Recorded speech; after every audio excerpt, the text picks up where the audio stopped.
That song is If You Love Me by Dr. Chai, who we have in the studio with us. Dr. Chai, welcome to Economic Forum. Thank you for having me, sir. Happy to be here. You are based in Los Angeles, in California, in the United States of America, and you produce quite a number of big guys. So viewers were quite honored to have Dr. Chai in the studio. In fact, quite recently, you were nominated for the Grammy Awards, and also you won a Zima, which is the Zimbabwe Music Award for the Best Diaspora Artist. Congratulations about that. Thank you. Yes. Thank you very much. Dr. Chai has actually produced some of the big names in music. Names like Chris Brown, Sean Paul, and Dua Lipa. So he's big. You're quite big, Dr. Chai. And Thank you. like I said, we're honored to have you in the studio. Nah, the pleasure is mine. Thank you for having me here. Tell us about your journey to Hollywood. My journey is an interesting one because I started studying marketing. And so when I went to school, I'd finished, I was at St. George's and Harper House. And when I finished school, I said, let me go and study marketing and advertising. So at the time, I was still making music on the side, still making beats here and there, but predominantly doing marketing and advertising. And I stayed and did my master's as well. And then when I graduated, came the time to say, if I want to do this music thing, now's the time. So I went home and I said, Mama, Daddy, my friend said I could come to LA and try this music thing out. So I said, my dad And just... you were talking to people not of your generation. Exactly. Were you expecting the negative? I was just nervous, but Yes. I knew it's now or never. This is the time. Yes. So then I just looked at them and said that, and my dad just looked at me and said, if it's your dream, then you must go. I said, hey! So then the deal was that he said, your mother and I will support you for 3 months. After that 3 months, if it works out, you can stay in LA. If it doesn't work out, you come home, you go and do your advertising marketing thing, that's fine. So I went there, just had my little backpack, staying on my friend's couch, making beats, making music. Your friend, actually, it's important to mention your friend. Exactly. Another Zimbabwean Fellow who is Zimbabwean. also producing with you, and he goes by the name Bantu. Yes. But his real name being Tinashes Band. And you produce music together. Yep. Yes, tell us more. I still stay on his couch and he's just showing me things, showing me around, because he had been there a few years before I had. And so at least it was nice to be able to land there, have someone who could zia you with a friend there. My parents are, they're going to have some peace of mind. Yes. And then so that's where my journey started, on that couch. And I'd just be sending emails to people, sending beats to people, sending songs to people. And for maybe about 2 months, not that much happened. And then at the end of that 2 months, I got an email. I'd sent some emails back from this producer that I look up to. And he said, I love your beats. We should have lunch. I said, lunch? He said, are you free tomorrow? I said, yes, of course I'm free tomorrow. We meet up and we have lunch. And he says, I love your music. Keep sending me beats. I thought I was about to get signed that day. But he just said, no, let's just keep working. But meanwhile, my time was running out because I think I had a few more weeks left in LA. With your arrangement with your mom. Exactly. Yes, okay. But he doesn't know about this arrangement, this sneaky deal. And so I go home that night and I make 2 beats just off the excitement of the meeting. And so I send this guy 2 beats and I go to sleep. Around 2 a.m., my phone goes ping. And it's an email from this guy. I say, email. It's strange. So the email pops up and I click it and it's a video. And it's this producer I had lunch with the day before in the studio with this artist called Sean Paul. Yes. And they were in the studio playing the beat that I'd sent that day. Yes. And so there Sean Paul was, hey, Dr. Chai, we love this song. We're working on it. What? I was in shock. So that's the first song I ever produced for somebody. That's the song that allowed me to become a professional musician and, introduce me to making music for a living. Yes. But let's talk about your background. You said you studied marketing and so forth, and now you're into music, and you've got the support of your parents. What did it mean to you? Most of the stories we hear about artists is that parents are usually resistant. I think you have to say something about that just to motivate those parents who may be holding back the talents of their children. No, it's true. And I'm glad you brought that up because I think as a parent, naturally, it's scary, some of these things. And there's not a lot of information or, example stories or success stories that we have maybe from our culture, from different countries of, how does this thing work and what happens? And fortunately for me, when I told my parents about it, they were so supportive. And I think, they've been supportive from the beginning, even when I was in school. and I was in the choir, I was in the drum band, I was in the Shana choir. They'd always say, no, keep doing your thing. And they'd see that I was excited about it. And I think the way that I look at it, the biggest I love you can give to somebody is to validate their dreams and their passions and to support that. And so, even if someone doesn't say something, it goes so far for some to know that you have your parents supporting this thing, because it's already difficult already, but to have that support to say, no, they're behind me, they want me to succeed, it means that by the time you go out there and start doing it, you also don't want to let these people down who've been supporting you. While we are there, Dr. Chai, we may be mentioning these big names and so forth, who have made it and so forth, but let's look at Dr. Chai. What does it mean to be a producer of Sean Paul, of Chris Brown, as well as Dua Lipa?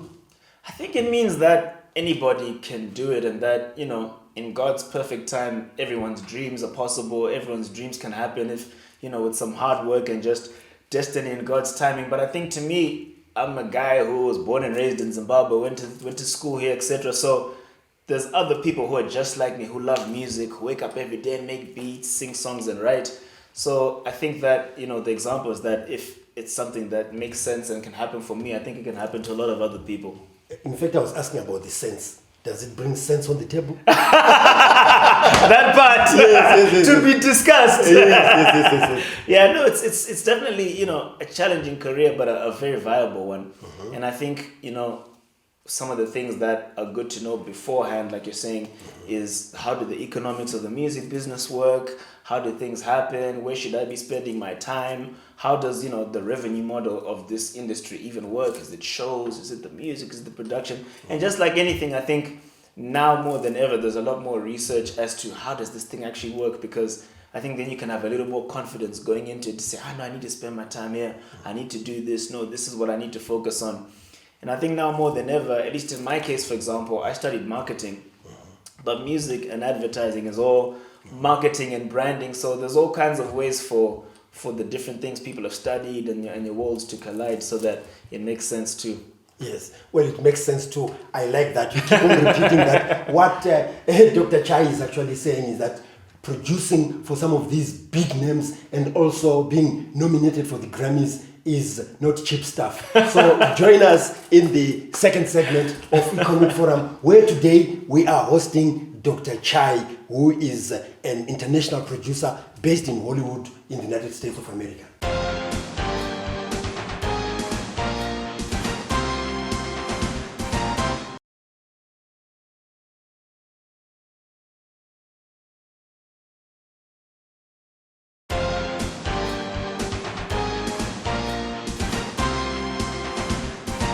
Welcome to the second segment of Economic Forum, where today we are talking showbiz, and our guest is Dr. Chai, who is a music producer based in Los Angeles, California. I prefer to say based in Hollywood. Yes. And produces people like Sean Paul, people like Chris Brown, and others.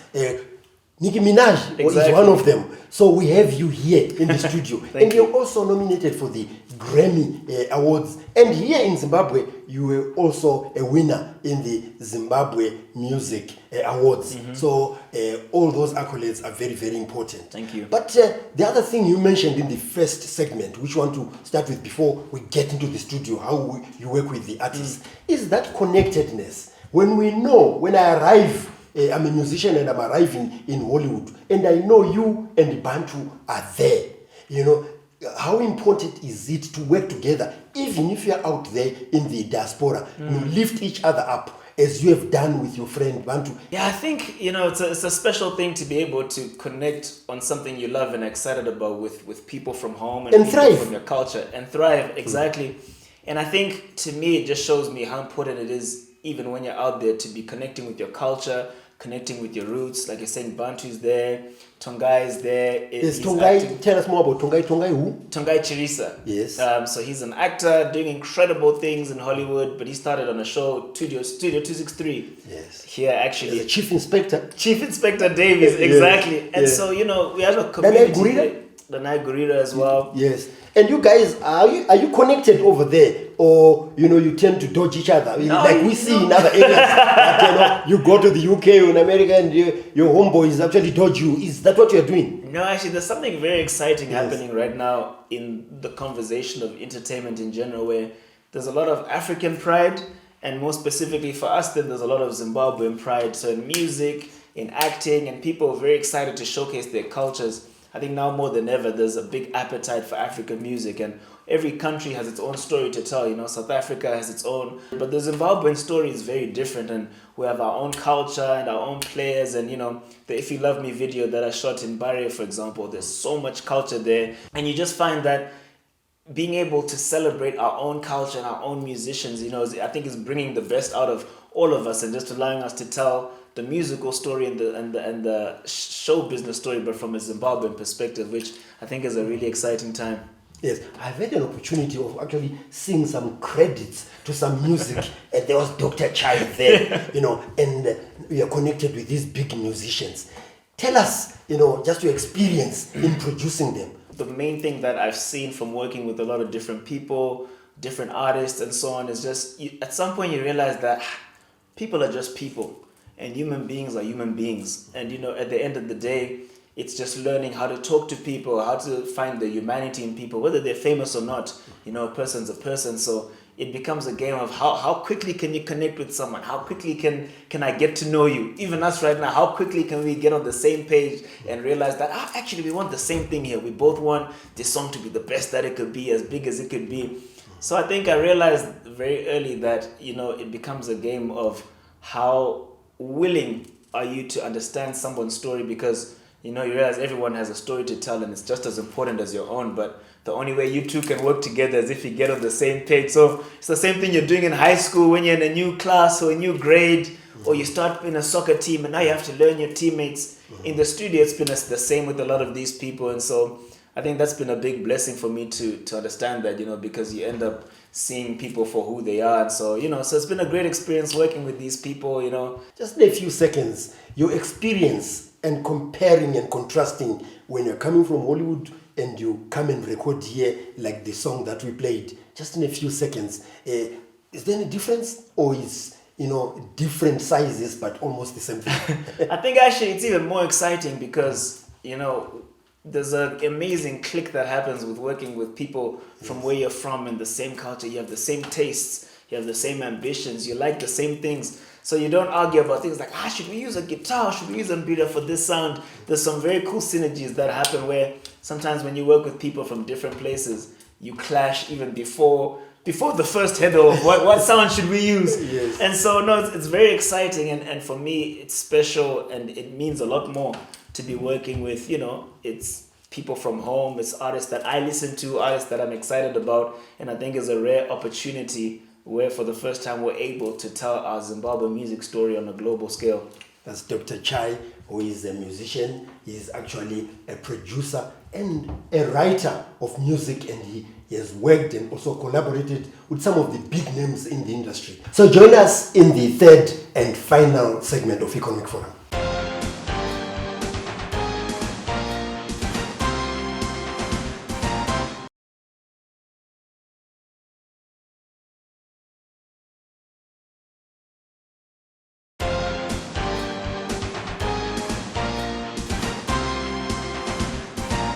We are now in the third and final segment of Economic Forum, where today our guest is Dr. Chai. Yes, sir. Dr. Chai is based in Los Angeles, in California.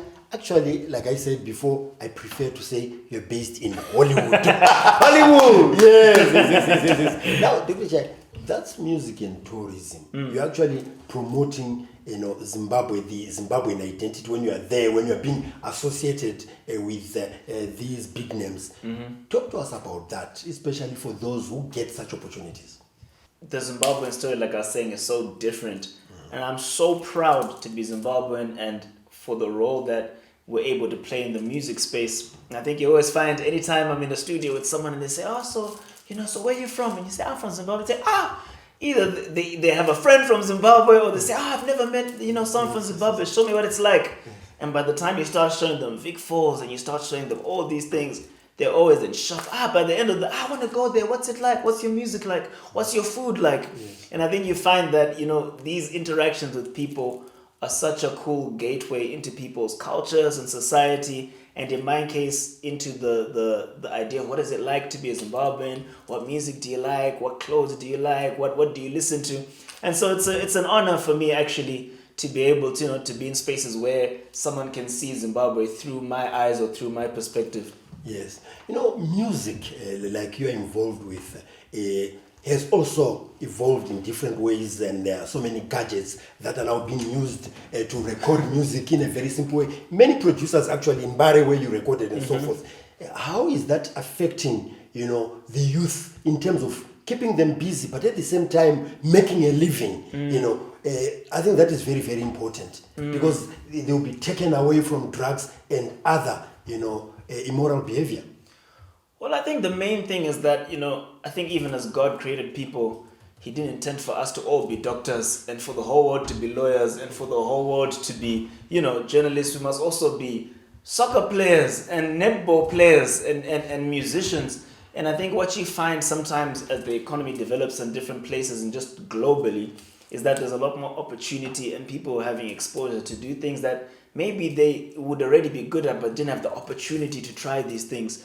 And so you find that I think it's being able to give people in society an opportunity to, what is it like to record? What is it like to sing? And, other people who are maybe video directors are seeing videos being shot there, and it's creating opportunities and creating jobs and creating, because you can't look up to or become something you haven't even seen. So, a lot of people are now finally being able to have the example of, what does it mean to be a producer? What does it mean to be a Zimbabwean artist? What does it mean to, to be a soccer player? So, I think it's doing a lot of good for the community by just providing the opportunities and the infrastructure for people to record, to make music, to learn, to be mentored, and, have that sort of interest. So I think music is playing a really, really, really important part, especially in Zimbabwean society, to just bring positivity. No matter what language you speak, you can listen to a song and still enjoy it. Yes. No matter how old you are, how young you are, the songs that come on the radio. Doesn't matter where you're That's from. comforting. It doesn't Exactly. matter how old you are. Doesn't matter. Yes. Anybody can enjoy it. Can enjoy it. But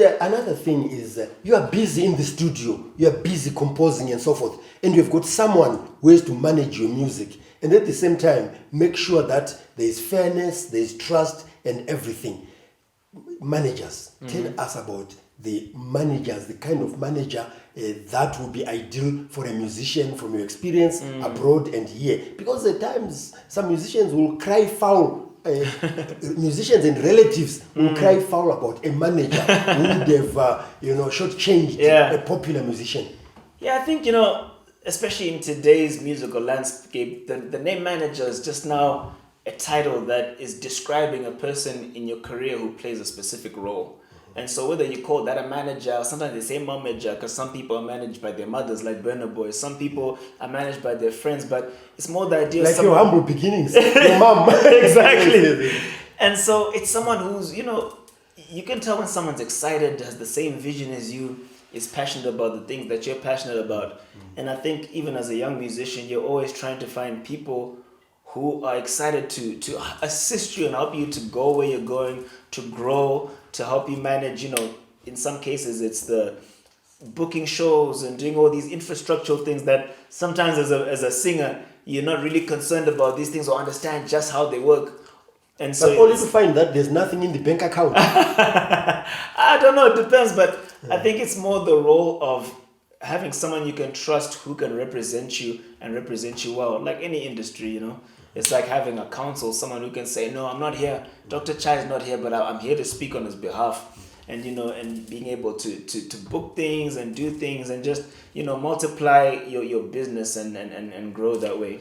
Yes. The internet, Dr. Chai, how is it affecting the music business? Because most of the songs, probably before you even release it, you're talking about a recent song that you released. Probably others had it on the internet and they're not buying it and they're copying it. You go to the car parks there, at different shopping malls, people are copying music. And what do you get out of that as a musician?